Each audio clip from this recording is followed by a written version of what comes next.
Welcome to the show, Brain Health, Unchaining Your Pain. I am really excited to have Alejandro Bratti on the show today. Welcome to the show, Alejandro. Thank you, Ruth. This is amazing to be with you today.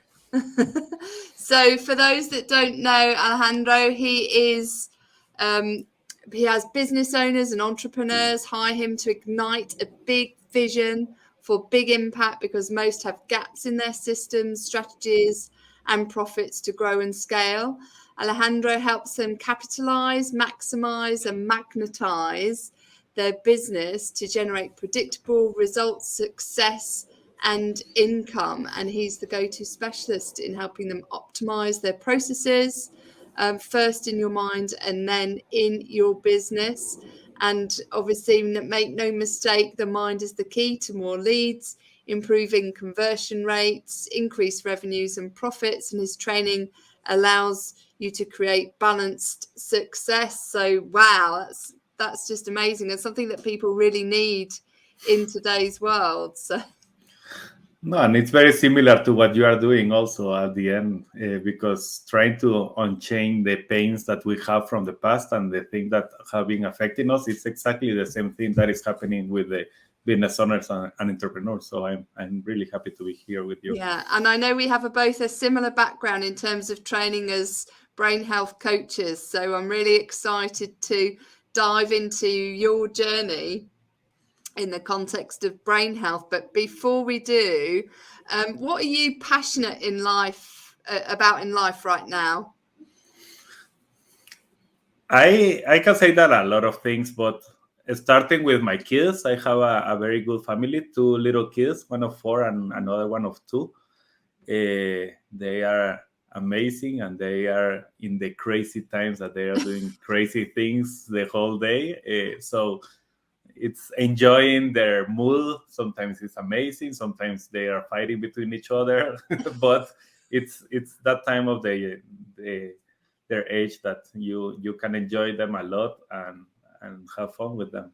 Yeah, and I'm really with you on that, because my daughter Lily, she's 3.5, and every day they seem to wake up a slightly different child. Because Exactly. the brain has developed, and you're never quite sure what child you're going to get in the morning. Exactly. You are looking like, are they going to sleep well the whole night, and they're going to allow me to have a good night or not? And you know that in brain health, that is key. Having a good sleeping time is key, but when you have 2 kids that they are going through different stages, that changes, and that's something that we need to adjust. We do, and sometimes it's really difficult. My daughter actually said to me the other day, when we've just come back from holiday, and she said, Mummy, you're going to be really, really, really impressed if I sleep all the way through the night. And I was just like, wow, well, yes, I will be. Show me, please show me. I want to see that. Yeah. And she did. She actually did. It was one of the first night back in the house. She didn't actually wake up and go, Mummy, help me put my covers back on. So, so I know you've had a really interesting journey in the context of brain health and your life experiences. What does optimal brain health mean for you personally in the context of your life's journey so far? For me, brain health, I know that talking about your brain is something that it's very difficult to understand, because it's like, okay, maybe I know because I have a headache, or maybe I know because that's the way I think and everything. But sometimes not thinking about your brain as the most important organ, and it's the organ that is allowing all the body to be in the right way and working the right way and everything. So that for me was amazing when I started to learn and do all the things with Dr. Amen was amazing, because really for me was like eye-opening to start to see how the brain is so important. And just because we don't see it and we don't feel it, we don't take care of it. Like we are thinking maybe the stomach is very easy to know that I have some bloating, or I have something wrong, and I can be like, oh yeah, my stomach is hurting, but my brain is not that easy. maybe No, a it doesn't headache is the express only pain one, but directly, does it? So our brain exactly. doesn't actually tell us we're hurting. It expresses it in a secondary way through either through our skin, in terms of our skin. We exhibit markers of stress, that our brain is under stress. By, for me personally, I'll get dry skin is a classic sign of stress for me, or ulcers in the mouth, or it'll express it in terms of our gut being upset, but it doesn't tell us directly, because we don't feel the pain Yeah, directly yeah, in our head that our brain is in trouble. yeah. And Yeah. that's why for me, because I started like being a business coach, and that was something that I was really passionate about. And even when you saw in my what we were talking about myself, but moving from there, I started to look for other options. Like, okay, what is happening? Why I am not doing exactly the same thing that I am supposed to be doing, even when I know what to do and what are the steps that I need to take. And that's where when you start to enter the world of brain health and like neuroencoding, to know really that that is something that you need to. Your mindset is key in everything that you are doing, in the physical world and in the non-physical world. Like when you are starting to think like, okay, I want to visualize something different. If your brain is not right, nothing is really going to work very well. So Yeah. that was for me like, wow, I want to learn more of this. I want to Yeah. help Yeah. people to understand this. And after 2.5 years maybe of being like close and trying to be afraid of everything, trying not to connect with other people because they are maybe with the virus, and you are thinking about all those things, and it's like that was affecting directly to our brains. Yeah. Yeah. And, I think it's, people forget that we talk a lot about mindset, but our mindset is the software, but our brain contains the hardware and the software. And if the hardware isn't working right, the software is not going to work right either. So it's really important that we take the time, in the context of mindset, to understand how we are wired from a hardware perspective in our brain, how our operating system is working and what operating system we have running, and then making sure that mindset wise we are creating the right programs and we're downloading or uploading the right programs in our mind for us to perform the functions that we need to perform. And that's learned through skills which you teach, obviously from a business context, but also personal development skills that we learn in the context of whether it's life coaching or therapy or brain health coaching, whatever it is right for you, is getting the right skills to not only allow your brain and your mindset to work, but to get the best out of it. I'd love to dive into your story, because I know that you have a really interesting one that really affected you for much of your life. Could you take us back to your early childhood, if you will, and tell us how your childhood evolved and what happened and where it led to? Yeah, the time that you are talking right now is when I believe I was 7 years old, and we were traveling with my parents, and my cousins, and it was a big family trip, and everybody was happy, everything was fine. I am from Guatemala, and we were traveling to Orlando, and we were like going to Disney Park and like all these places and knowing new places, and we were like, everything was amazing. And one day, my parents realized that there was a storm in Atlanta, a snowstorm. And we didn't, because in Guatemala there is no snow. Well, right now with the changes on the weather, there is some places that sometimes it can fall a little bit of snow, but not that much. Yeah. So for us, we're like, wow, there is some snow there. Let's go there and let's find and play with the snow, and let's just understand what is that. And we were traveling with two cars, and one day I decided. They decided, let's go together. Let's go to Atlanta from Orlando. It's going to be a maybe 5-6 hours trip. I'm not sure. I don't remember. But we left and everything was fine. But I remember very clearly that I was fighting with my parents, and I was in their car, like, and going there. And suddenly they stopped in the freeway in a place just to go to get some food and go to the bathroom. And I decided, no, I don't need to go there. I can stay here at the car. And they were like, no, but you have to come. No, it's okay. I can stay here. I don't want to go with you, because I was mad. I was like angry about, I don't know what, but I was angry about something. And they say, okay, if you want to stay there, it's okay. And now that I am a father, I understand completely when they are like this. They're like, okay, I have 1 minute of peace, like. but the reality is that you don't know what they are going to do. And you don't. I was there at the car, and like 3 minutes later, I was like, I need to go to the bathroom. I need to pee. And I went down from the car, and I went to the bathroom, and I went to the bathroom, and when I came back, there was nobody there. And I was like, what happened here? And nobody was there. Like, they probably didn't realize that you'd left the car. Did they just assume you were still in there, or do you know what they thought is, because we were traveling in 2 cars, they thought that I was so mad that I moved to the other one in order to not be with them. And my uncle was thinking that I was in the other one. So they were like, okay, it's okay, let's go. And they went.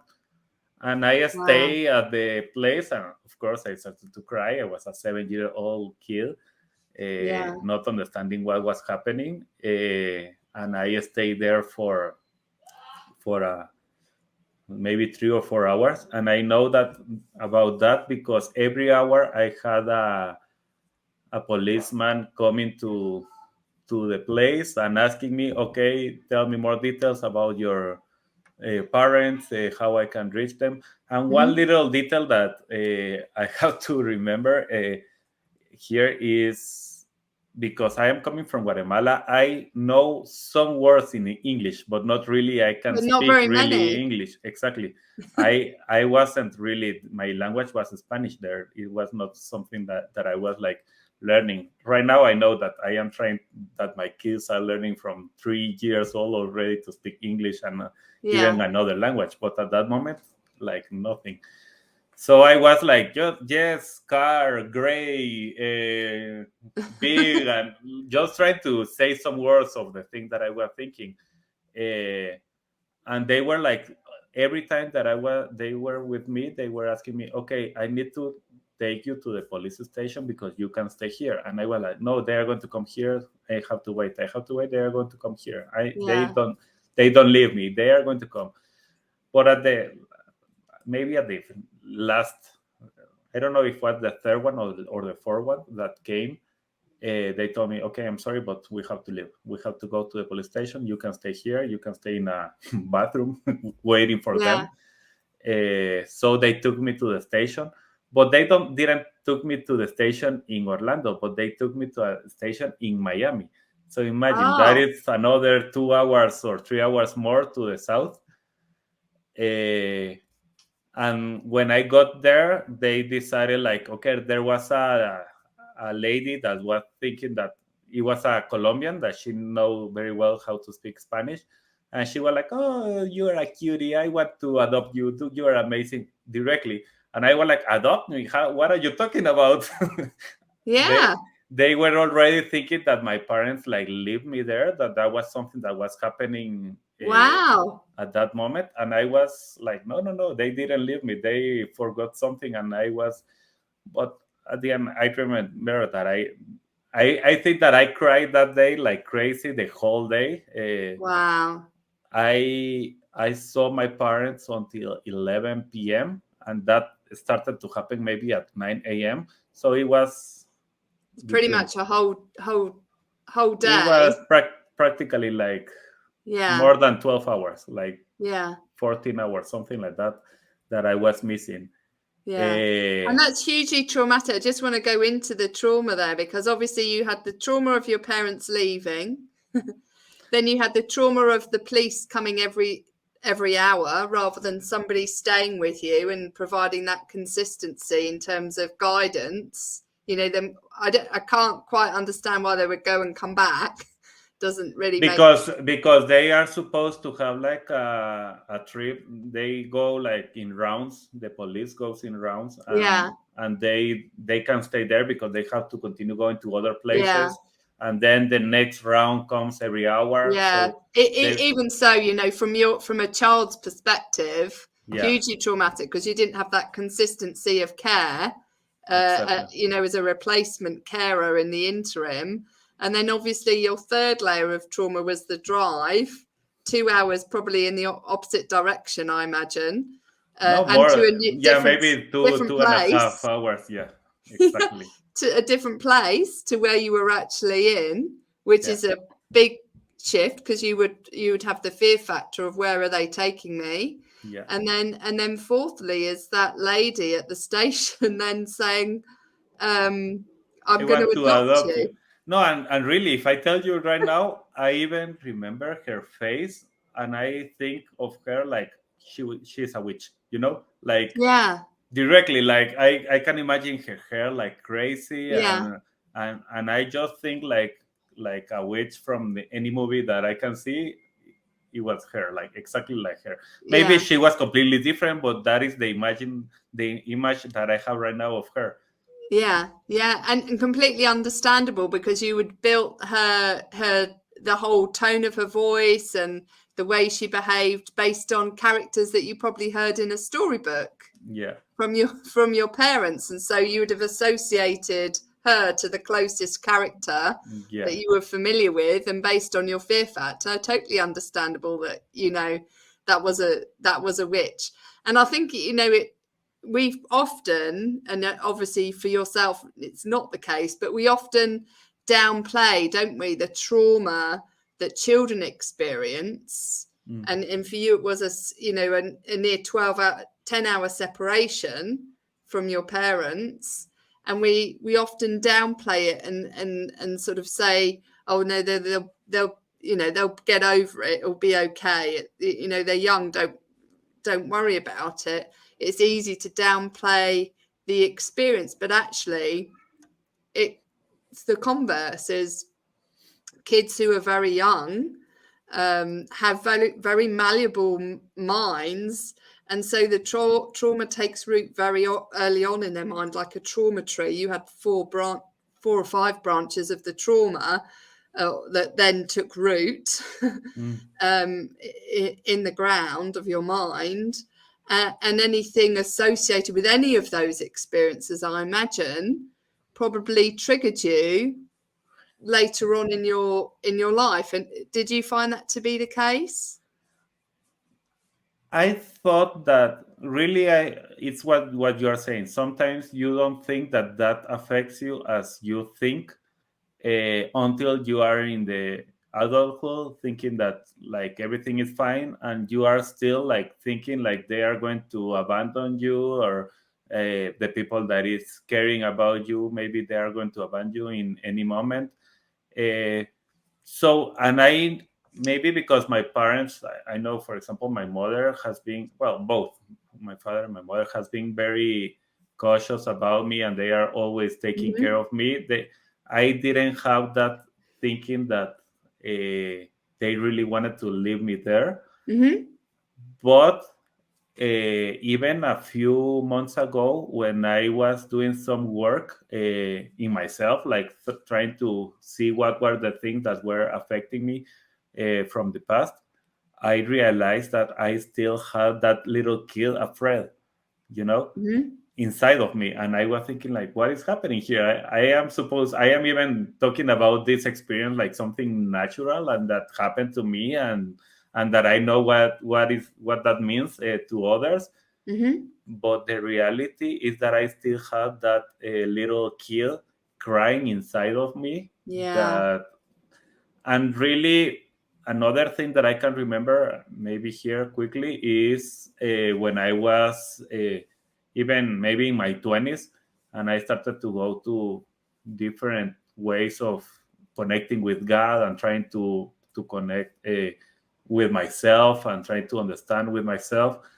I remember very clearly that I didn't remember when I started to do that. I didn't remember when was the last time that I really cried, and maybe that Wow. last time was when I was 7 years old, and that means that maybe after that I got more than 15 to 20 years without any crying. Wow, that's really Just significant. exactly. Wow, that's really significant, because we often turn that emotion off, don't we? Exactly. As children, if it's not serving us, or if it creates creates a situation that puts us at risk. We feel threatened. If we are, often it comes out with crying results in an abuse. That's often where the people stop crying, they shut down, because actually they know they're going to get hurt more. But I imagine you had to shut it down to protect yourself, perhaps even from the witch.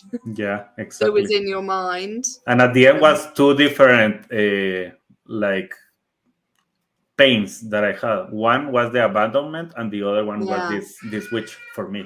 And I had to work both things like separately. Like one is talking about my parents, and another thing that I remember later is that I was, even for example, one time that I broke my arm, my parents were like, okay, we want to carry you, and we want to give you a kiss of that everything is going to be fine. And I was like, no kisses. I don't like kisses. And I was like, for more than another 10 or 15 years, not accepting any like affect or hugs, or because I was like, no, I don't need them. I know that you love me, and that's it. You just have to tell me, but I don't want to feel it, Yeah. Wow. And your experience, I remember once when I was a teenager, I was coming back from a holiday, and all the parents, a kayaking expedition as a young teen, and all the parents came to pick up their children, and my parents didn't turn up. They got the wrong day. And this was in the year of before telephones, mobile phones. And I had to get somebody to take me to the street where I lived and drop me outside a neighbour's house. And I sat on the lawn of their house until my parents came back from their shopping trip. And that was, it wasn't as long as you. And obviously I was a lot older, but it was hugely, made me really angry that they forgot about me. That experience and that feeling of just being left and abandoned, completely unintentionally, but nevertheless it happened, was quite upsetting. And obviously the younger you are, the more impactful it is, because you're more reliant on your parents in terms of your security and protection, if that's what they're offering you. And if they're not, then obviously you have different traumas. Yes, and you disconnect. Something that I learned is that you disconnect parts of your own being just to try to survive that thing that happened to you. And that was exactly what happened to me. I disconnect like part of my emotions and how I can deal with the emotions. Like I can be successful, and I really was successful in a lot of stuff that I did. I was one of the best students in all my career, but I didn't want any hug or anybody like trying to give me some affection. And I was like, that was something that was stopping me, and I needed to work on that area also. Like that is really an important part of who we are. It is really, and especially in the context of feeling safe, and that emotional regulation, particularly for children, is human touch is absolutely essential to facilitate emotional regulation when it's done, when it's appropriate, obviously. And the fact that you not only didn't, you blocked it and didn't have it, must have been hugely difficult for you, and later on in life, because you didn't have the emotional regulation that we would typically have developed through that physical contact that we need, in terms of, we talk about it also in the context of child's play, is children need that rough and tumble physical contact too, to help them learn how to emotionally regulate themselves better. And you wouldn't have had that from a nurturing perspective too. How did that affect you later on in life in terms of your relationships? I couldn't have a relationship with a girlfriend or trying to have a girlfriend with me. Like, I was like, I don't want them to reject me. I don't want also to feel the same affection. But at the same time, I want to be with a woman. But I was in that, like, in my mind, I didn't like understand what was happening, that I wanted to be with someone, but at the same, I don't want them to give me all their affection. So I had that struggle inside of me. That created, like, I didn't want to connect with anybody. I believe that the first one that I had was at the age of 24 or 25, something like that. And before that, I was like, I really don't want anybody. And really, even after having that, I had a lot of struggles to really keep that relationship. I can stay for 3 months, 6 months, but not more than that. And I am like, okay, no, I am the problem here, so don't worry about me. It's my problem. I don't know what is happening. Goodbye. And wow. And it was like that. And I was like, okay, I like you, I love you, but I can't be with you. I don't know what is happening, but I have something you that couldn't is have that blocking. physical contact and that. Exactly. Yeah. Wow. And I think that happens to a lot of people. I don't think you're alone in that context, particularly people who have had to disconnect, from a physical touch because of past childhood trauma. Is it can be very damaging for a relationship level, in having that deep connection physically, because the deep connection physically activates emotional connection as well, because of our hormones and how everything works within our hormonal regulation is activated through physical contact. So yeah. Wow. And when were you able to work on it and to unravel it all? How long did it take you before you were able to do that? I think for me, it was a process. It was not something that was like simple, and I can tell you exactly at this moment, I fixed everything. I know that I have a wife and I have 2 beautiful kids right now. I'm enjoying them. But for example, the last part that I needed to fix about that little kid happened a few months ago. Wow. And I was exactly with a coach that she understood a lot how to do how to go deep inside of you. So I had that moment where I started to see that little kid in front of me, like I was visualizing. And when I was doing that, what happened is he asked me, okay, what are you going to do with that kid? Do you see him? And I was looking at that little kid in a field that he was alone, completely alone. And the first reaction for me was what I would like to do with my kid. So I run to him and I give him a big hug. I was not even telling anything. It's like, I don't need to tell you anything. Just this hug is going to fix everything. Yeah. And that is exactly what happened at that moment with me. Like, I did that hug to that little kid and he started to cry again. And like, finally, I feel like I was complete again. Wow. And that the process that you describe is so important from a therapeutic perspective. I do that a lot with my clients who go through the coaching that I do, is to help people visualize themselves as a young child and to give the child the support that they didn't have at the time that the trauma took place. And it can be hugely impactful, although people may, who haven't experienced it, that particular style of therapy or coaching, may find it hard to understand, but actually it's hugely impactful when you go back in time, and you help your younger self in whatever way is appropriate. And obviously for you, the help that younger self needed, your child self, was to have a hug, Yeah. and to feel safe again, and that can really shift your mindset hugely. Yeah. What was No, the shift that you really noticed once you were able to do that for yourself? even my connection with my kids changed, with my wife Wow. changed, the connection with my customers, the people that I'm working with changed also. The people that around me, at the end, I started to be more me. I am Yeah. always trying to be like honest as I can, Yeah. but it was feeling like something was missing, like you want to give yourself completely, but you can't completely. Something is in the middle, like you can do something.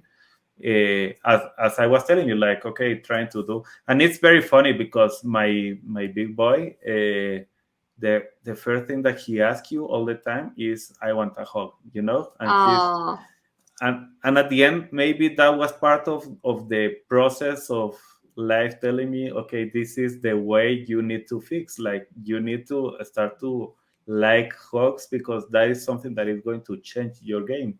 yeah. So, and I think that changed a lot. It has changed me also in the way I am connecting with prospects. Not saying like, okay, you are another person that I'm going to coach, but I know you, I can connect with you, and I can feel what you are feeling. Yeah. So that part started to change and started to happen to me. And when did you, obviously you noticed that you hadn't been crying. Have you, since you've been having the support and the therapy and the coaching, have you been able to cry again, or is that? No, that already changed for a while. Depends what, if it's something very emotional for me. Yes, I cry. Yeah, I Oh, don't that's have wonderful. yeah, and I know that helped me a lot to write. Yeah. Wow, to release those emotions, and that Yeah. is really important.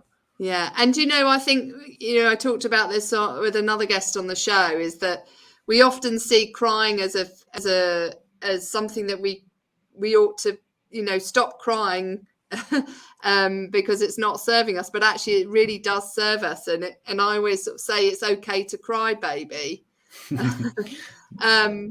Because being a crybaby is really helpful.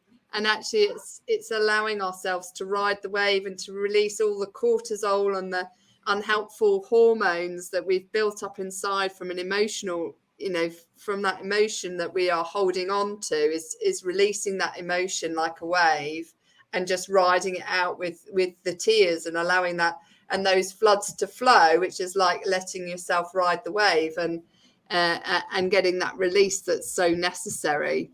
Yes. And I'm really pleased you've been able to do that again for yourself, because, as you said, it's such an important aspect of emotional regulation.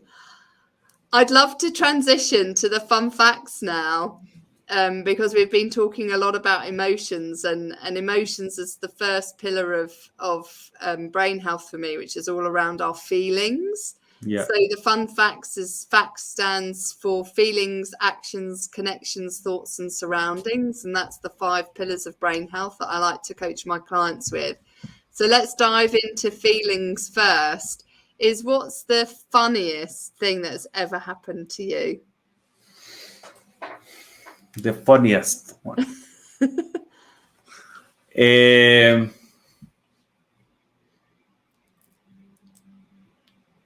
Or most embarrassing, if you want to go with that.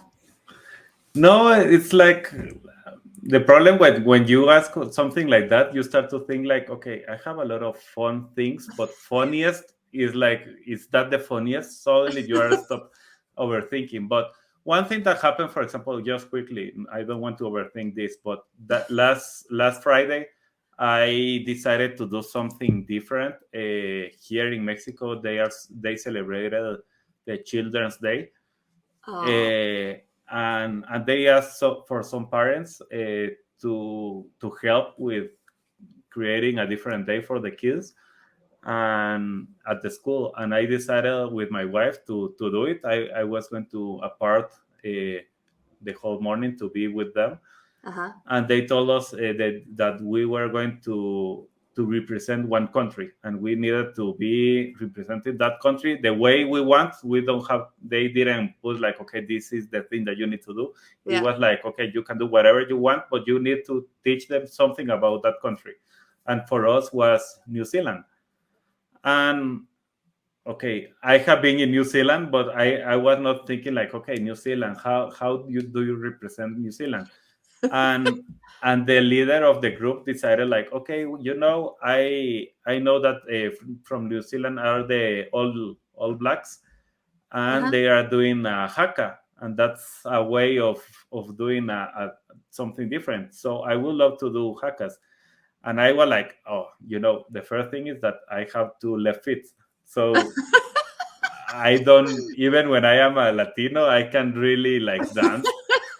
And they were telling me I have to do a dance. And I was like, okay, I can be a follower. I am not going to be in front, like taking lead of this. But if you want, I can be like just doing a lot of noise behind and just trying.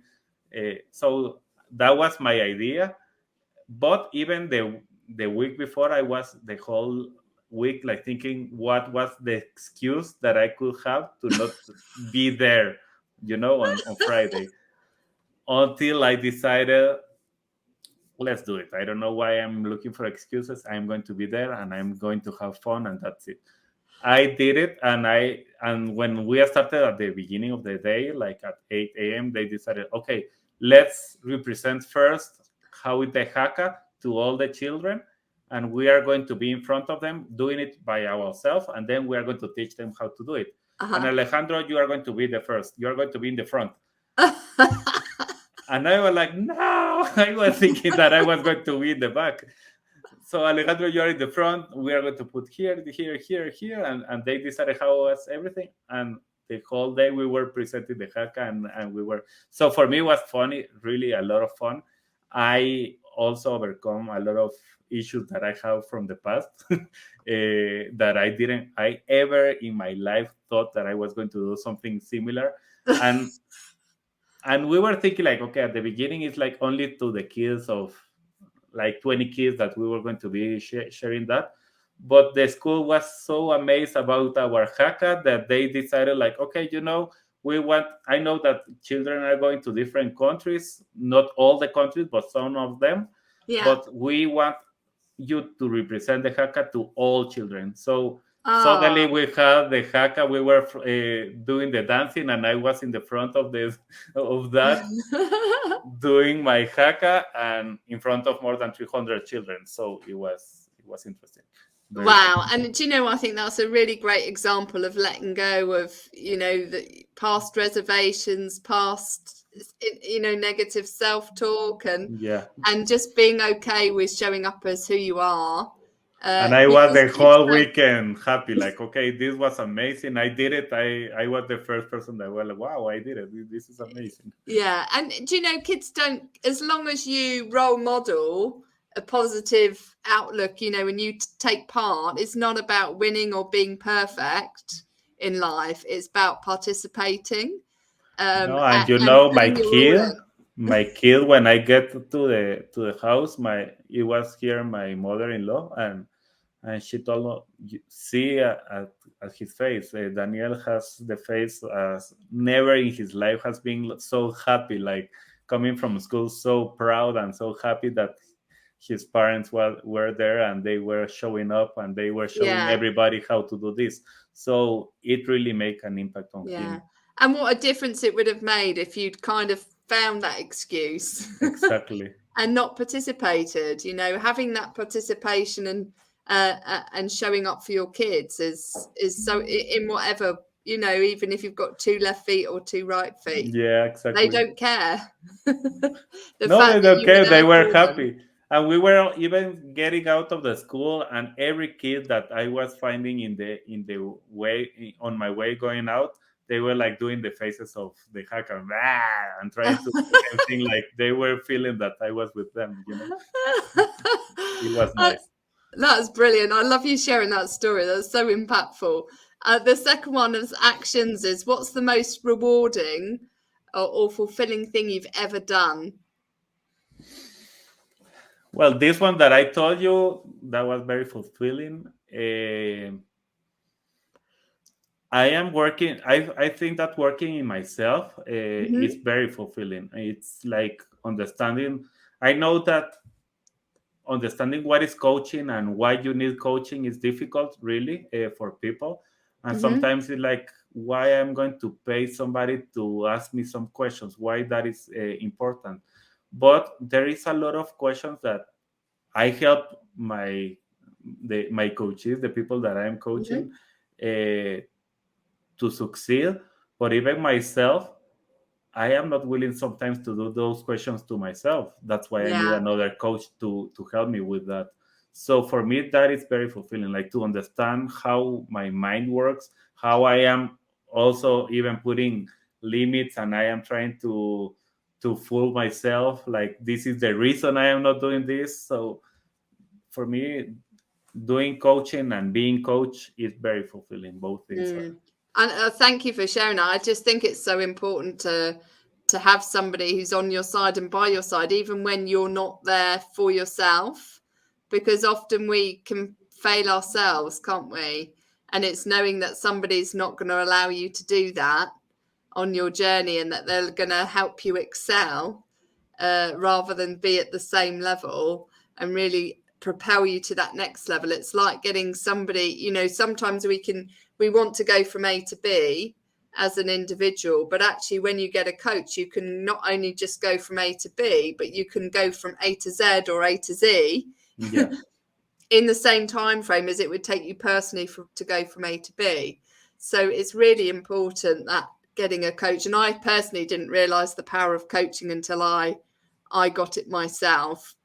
It's exactly, imagine the story that I told you about that little kid of 7 years old. I took more than maybe 30 years of really to fix that little kid. So that is really important at the end. It's like that is going to be much quicker if you start to have somebody asking you. And really, if I didn't have that coach that helped me to visualize again and to start to see that moment and start to see why I was still thinking about that moment, I could maybe even continue having the same connection issue. And look at the difference it's made to you both personally and from a business perspective, is being able to unchain that pain and that help that child who is stuck in that state of not feeling that they were loved or protected or nurtured, and being able to make them feel whole again and feel loved again is so important. And we all have that little child still exists inside of us in some way or another, but it's understanding where that child is and understanding how we can help them become the adult we are, because we all have a little child inside our mind, and it is making sure that they're happy and cared for, and have been able to heal from any pain that they experienced in their childhood, because it can manifest in so many different ways, can't it, as you've experienced yourself, and show up in our adult life in ways we don't even potentially understand, especially if the trauma is very early, because we don't have the language to express the trauma that we experienced. And affects everybody at the end. I have seen different, even it could be a very little or very big. It doesn't matter. For you were big, the issue was big, and that is enough to be like looking for help and looking for somebody that you can connect. And that is also something important. You need to feel the connection with the coach or the person that you want to connect. If you don't feel that connection, you are not going to work exactly, or you are going not to share exactly what you are going through. Because you don't feel safe. Exactly. Ultimately, when you are working on yourself, as whether you're going to a coach or a therapist, you have to feel safe with that person. And this is a message to everyone. If you get a coach or a therapist and they don't make you feel safe when you're talking to them, they're not the right person for you. You're not the one that's at fault. They've not created the right safe environment for you to show up in your pajamas or your boxer shorts and be happy to be just that vulnerable you and do that deep work. So it's really important to find the right coach or the right therapist that will serve you. Great. So I'd love to dive into connection, because I know we've talked a bit about this in terms of the need for physical connection. I'm going to pick one. I'm going to pick connection to others, because it's been a really important theme. Who's been your role model in your life? I think that my mom has been for a long time. Sometimes I have a program that is called Believe in Yourself, Believe in Your Business. And the reason, and even I am writing a book about that, and one of the reason is that belief that she had on me all my life, even when I was doing something wrong, or maybe I was not that teenager that was like doing everything that she wanted. She was like, no, but I really believe in you. I really believe in you. And for me, that created a very cool model to understand, like, how to even connect with my kids, how I need to help them, how I need to be for them all the time. So that for me was a really good role model. Yeah. Do you know, my dad was that for me, is that parental role model. He absolutely had the 100% belief in me. He'd help me out in whatever way he could. And it's so important, whether it's a parent or a grandparent or, someone within your community, is to find a role model that you can aspire to be, or that gives you the guides and the examples as to how you personally want to show up, is really, really important. Thank you for sharing that. I'd love to dive into thoughts now. What stupid or crazy thought have you often told yourself in the past that isn't true? That I'm not enough. Thinking that I'm not enough, and I was always looking for something else. And I had an MBA and then a master's degree in finance, and I continued doing certifications in this, certification in this, and doing like a lot of things. And I was always thinking I am not enough. And when I started my entrepreneurship, I started like, okay, I have to do it by myself. What is happening here? And the thing that I started to do automatically is looking for partners to be working together. And suddenly, okay, we are the three of us. It's not only me. So I am selling the three of us because I am not enough, So working on that area on myself, that I am good enough, and I am very good, not just good as enough, you are, as I am, and I don't need anybody else really to explode everything that I am and how I can connect with others. So I believe that is the biggest lie that I have been telling to myself. Yeah. Do you know when that lie started for you? Can you remember back to a time where you felt that you weren't enough? I don't remember, but I think that all my childhood I was always thinking like that. In my family, at the end, we were always like perfectionists, like trying to be perfect, trying to be this boy that is always in the first three grade places, and the top places of the class, that I was doing everything. And one way of me not being there was just trying to tell my parents, like, I can decide even if I don't want to be there, because I don't want to, and not because you want me to be that excellent or best student. I am going to be there. So I was always thinking like that.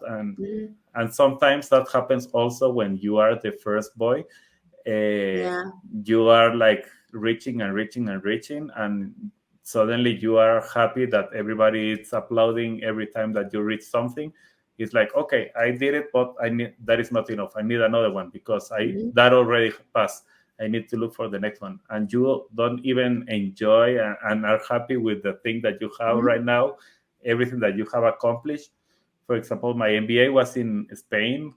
My master in finance was in Hong Kong. And I was thinking even that is not enough. I need to go and look for And how many something else. siblings do you have?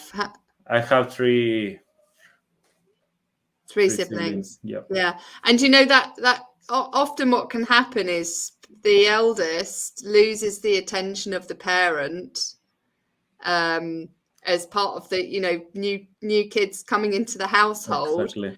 And so they feel they need to do more to get the attention. And Exactly. so that you grow up with this, I'm not enough.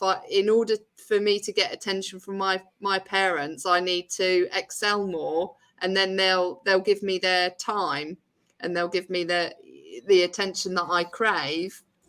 Whereas the reality is it's not, you know, that's not necessarily the case at all. It's just the fact that they've had to divide their time across 4 children, and you started with all of their time, and now suddenly you only end up with a quarter of their time. Yes. And that's where the not enough can often initiate from.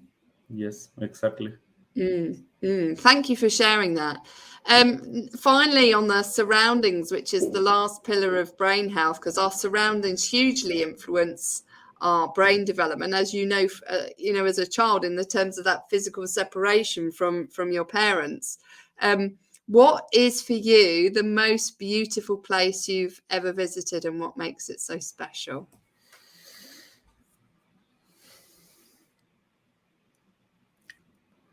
I love going to Africa.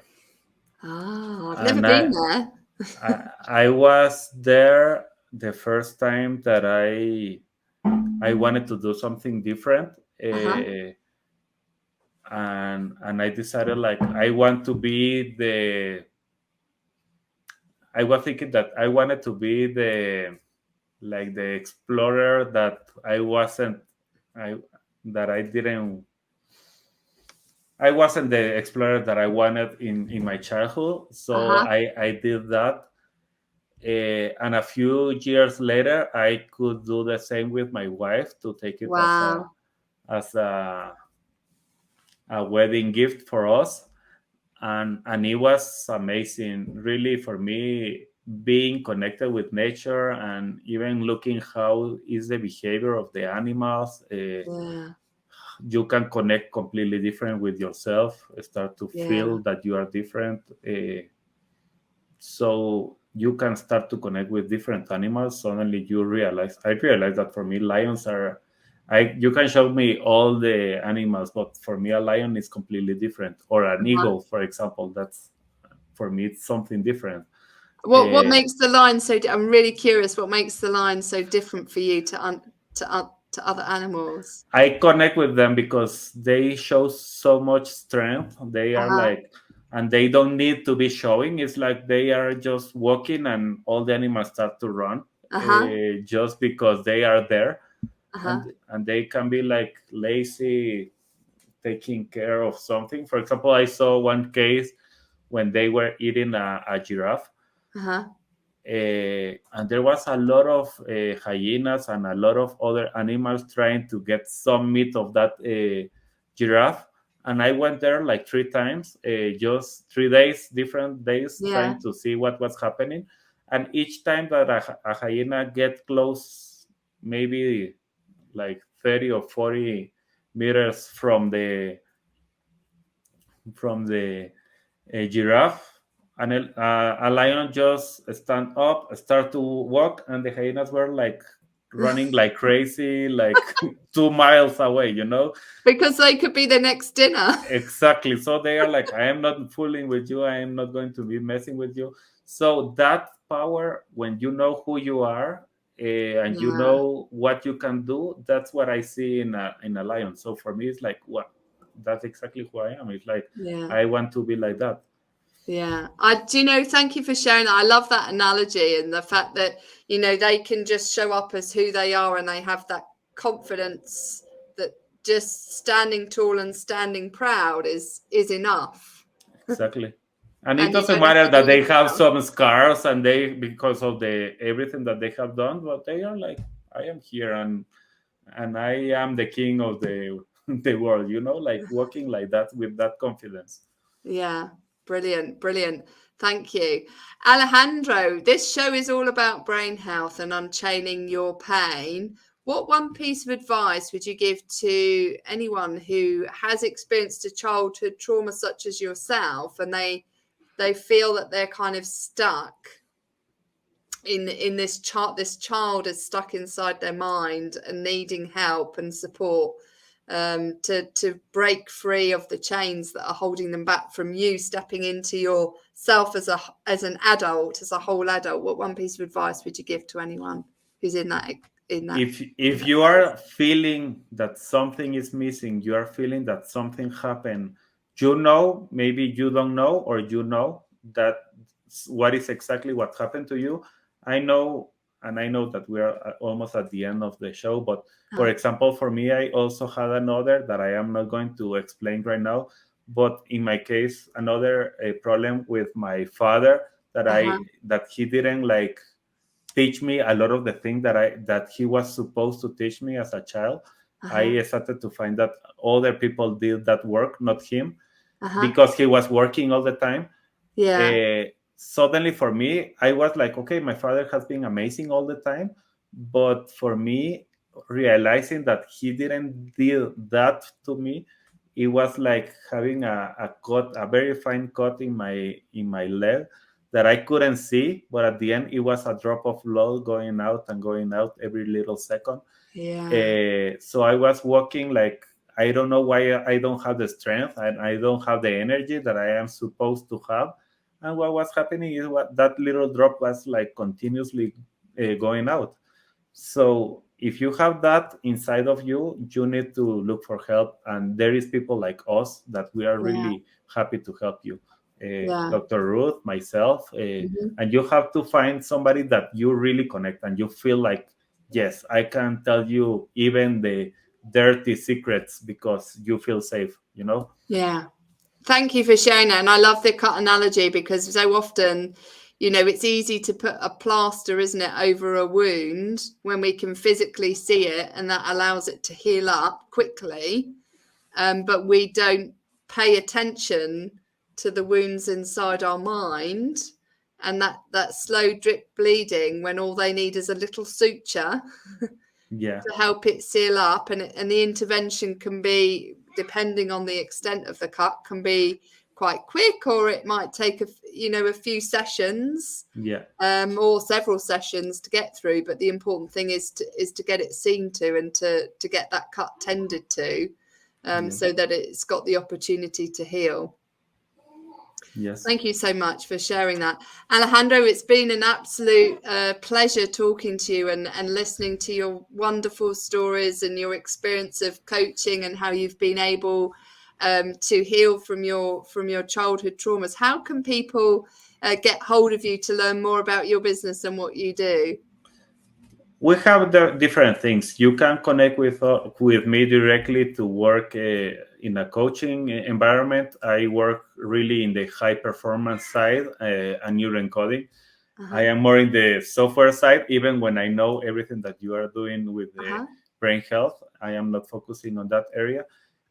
So you can connect with me in LinkedIn and write to me directly. It's Alejandro Bratti, as I am here, and LinkedIn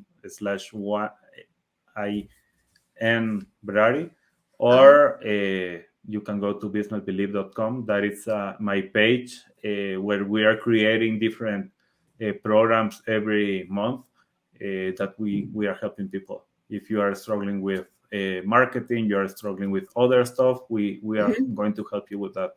And everything starts with your mindset. If you don't work with your mindset, it doesn't work. It doesn't matter that you it doesn't matter that you have the best strategies helping you. At the end, you really need to have to work with your mindset first. Absolutely. Thank you so much for sharing that, Alejandro. It's been an absolute pleasure having you on the show. Thank you for being on my show. And remember, everyone, this show is all about brain health, unchaining your pain.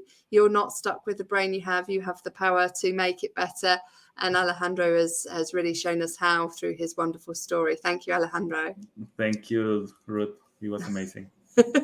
Thank you. This broadcast is brought to you by WINJECT Studios. We are an all-in-one educational platform for podcasters that revolutionizes how hosts leverage content to increase engagement with listeners, downloads, and income. We come together to focus on community, collaboration, and collective impact. For more information on how you can interact directly with our hosts, access exclusive live content with offers you can't get anywhere else from our official partners, join our purpose-driven community by visiting www.winject.com. If you're ready to build a career doing what you love, then we're ready to see you there.